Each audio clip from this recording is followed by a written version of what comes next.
How to fix Netflix household problem. Now, this is gonna be a trick that I'm gonna be guys showing you out, but it is not 100% guarantee that it will work on of all the phones that you will have.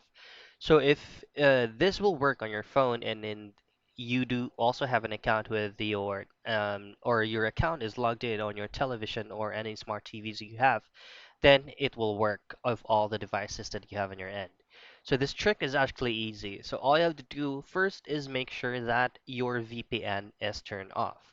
Now, if you successfully turn off your VPN, what you want to do is just to completely close your Netflix application.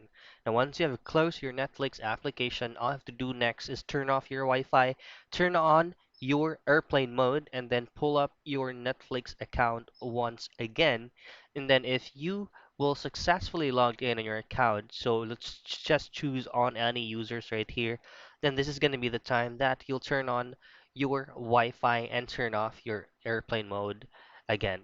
So once everything is off, like your airplane mode and then your Wi-Fi is completely on, this is going to be the time where this is how the trick work. So that's it.